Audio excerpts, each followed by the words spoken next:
Hey everyone, welcome back to the channel. Today I'm going over my first impressions of Diablo 4 and whether or not I think it's worth your time and money. Spoiler alert, I definitely do. After about 15-20 hours of gameplay, sadly, BNet still doesn't tell you how much time you've played each game in your library, so I don't know the exact number. I can confidently say that this is a strong contender for Game of the Year and I'm absolutely addicted. So let me tell you why you should sign your life over to Diablo 4 too. Before I get into the meat and potatoes of the video, I want to take a couple minutes to touch on the game's performance. Anyone who's played Diablo 3 at launch, or heard horror stories about the dreaded Error 37, is probably concerned with how the game's always online performance is holding up. And rightfully so. Well, I'm happy to report that Diablo 4 has next to no login, server, or technical issues from what I've experienced. I started my playthrough Friday morning after the early access launch on Thursday, June 1st, and there was no login queue at all when I booted up the game, and I haven't been put in a single one since then either. I've also only experienced a single disconnect, which happened while I was exploring the open world. Fortunately, when I logged back in, the game plopped me right back where I was before with no lost progress, which was quite a nice surprise. While disconnects can definitely be an issue for hardcore characters, I've seen very few reports of this happening across the board, which is impressive considering the size of the game's launch. In terms of bugs, I have run into a few glitches, like a homie in Kyovashad chopping wood with no axe. Quite impressive actually. And a bear that glitched out and decided not to attack me. But nothing game-breaking, gear-breaking, or that really takes away from the gameplay experience overall. Finally, the game's performance when it comes to visuals and smoothness has been mostly rock solid. I've only seen a couple instances of stuttering, mostly when entering and exiting different areas on the map, but nothing to negatively impact gameplay during combat. I've also been sitting pretty at a rock-solid 144 FPS, running the game at maxed out settings with an i9-10900 and NVIDIA 3080 without DLSS turned on. So even when ray tracing gets added, which is supposed to be coming in a future update, most systems should be able to run the game at a solid 60 FPS minimum quite easily. Rest assured, if you're worried about server issues, game performance, or overall polish on the technical side, worry not. These all seem to be non-factors for the vast majority of the player base. So, now that you know Diablo 4 isn't weighed down by the launch woes of its predecessor, you're probably wondering if the game is any good, and I can confirm emphatically that it's fucking awesome. There are two categories of players interested in picking up Diablo 4. Those who have played Diablo games in the past, and those who have not. No matter which group you find yourself in, a big question you're going to ask before shelling out your hard-earned cash is this game right for a player like me? Impressively, Blizzard has crafted an experience that will appeal to pretty much anyone, whether you're a die-hard Diablo fan or someone who's dipping their toes into the franchise for the very first time.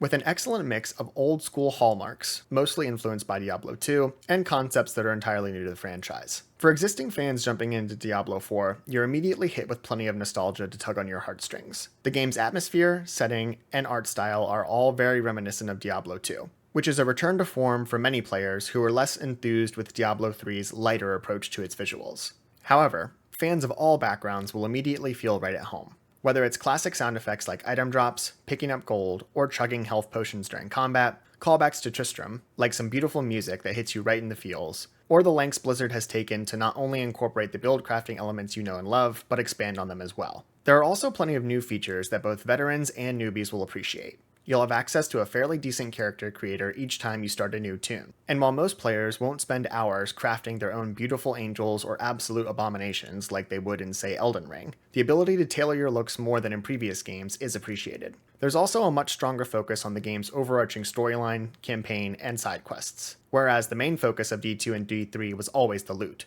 with decent stories that were enjoyable, but secondary for most players. D4 is also much more social than previous entries in the series. And while seeing other players out and about in the world does feel a bit weird at times, it rarely, if ever, detracts from the gameplay experience. I myself am what most Diablo fans would consider a total noob. I've only played Diablo 2 once, and loved every second of it for what that's worth, but never played Diablo 3 at all. Coming from that background, I've actually found myself approaching Diablo 4 more like a classic open-world RPG, think Witcher 3, Skyrim, Wasteland 3, etc., than the more classic Diablo experience that D2 provides. The version of Sanctuary that's on offer here has so many things to do, almost to the point of being overwhelming at times. I've seen reports of players finishing the main story in 12 to 15 hours, which is wild to me because I only finished the first act after that long. Every time you log in, Everywhere you look, everywhere you go, there's something new and exciting to jump into. The open world is absolutely massive, and there's so much to do outside of the main quests. World events, dungeons, cellars, think mini dungeons, events within dungeons, side quests, strongholds. There's so much to find and experience in this iteration of Sanctuary. Another thing that impressed me is how great it feels to spend time exploring. Each section of the world map has its own list of side quests, dungeons, and discoverables to unlock that also grant you character-specific and account-wide bonuses for checking these off in each zone. And traversing the map and finding new things feels so natural. It's extremely easy to get lost in that sauce and become completely sidetracked every time you set out to do something. And that's exactly why I only completed Act 1 after playing more than 12 hours. The towns and cities in Sanctuary also feel alive and lived in. There are tons of quests to pick up, some of which take place in the cities themselves, vendors to interact with, and NPCs scattered about that offer additional exposition to help with world building and immersion. Even side content can involve multiple mission quest chains, and characters you meet in one story will often pop back up during another character's arc later in the game. While this all might sound great to someone who's never played a Diablo game before, old school fans are probably sharpening their pitchforks in the comments section,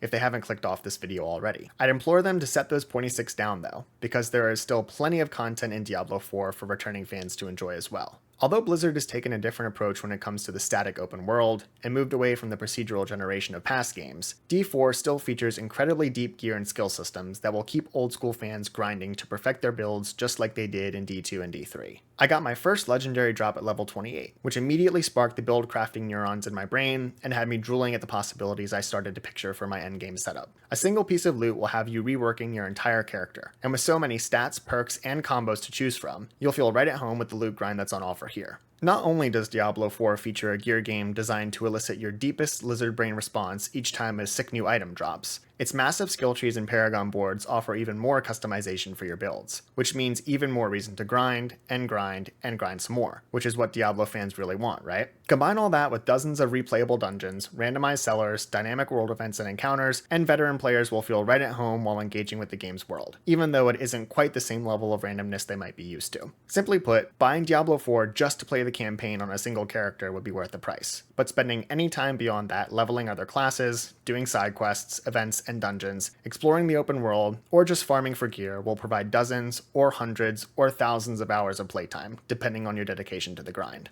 Finally, one of the main draws for many veteran Diablo players is the hardcore experience. For those unfamiliar, think permadeath. Taking that approach in D4 will probably make the game feel even more like a classic experience you're already used to, and is still an option for anyone wanting to put themselves through that adrenaline-pumping chaos. Bottom line, whether you're a returning fan who's put in thousands of hours across each of the last 3 games, or someone who's never even heard of Diablo until now, Diablo 4 has such a wide variety of new and classic content on offer that I feel comfortable recommending it to pretty much anyone who's had even a passing thought about dipping their toes into the game. D4 is one of those rare releases that will consume your every waking moment if you let it, and you absolutely should. When I'm not playing Diablo 4, I'm thinking about it all the damn time. This is one of those gems that is so good, it will fill your mind with thoughts about playing it every second that you aren't playing it. That will have you staying up way too late to grind out more dungeons, side quests, and world events. That will have your friends and family questioning if you've gone off the deep end because you're playing it so much, and that will have you neglecting your real life responsibilities just for a chance to squeeze a little more time out of it whenever you can. And it actually earns that devotion every step of the way. I'm not sure if I'll ever get around to doing a full review of Diablo 4, simply because of the way I'm playing it. Taking my time, exploring the world naturally, and tackling every single side quest, dungeon, and event that pops up on my radar. Frankly, the game is probably going to eat up close to 100 hours of my time before I'm content to drop it for something else, and that's not even including whatever content is coming with Season 1 in July. Whether you're looking for a Diablo-style grind to last you hundreds of hours, an RPG with tons of questing, or just a memorable story with gripping characters and plot lines, I can wholeheartedly recommend Diablo 4. In fact, I'd go so far as to say you'll be missing out on one of this year's best releases if you don't play it. I highly recommend at least picking up the base game to try out, and I hope to see you out there slaying demons in Sanctuary alongside me. If you enjoyed this video, make sure to like and subscribe for more gaming content, and let me know if you're planning on picking up Diablo 4, or what you think about the game if you already have in the comments below. Thanks for watching. You're a real one and I appreciate you. Catch you later, homies.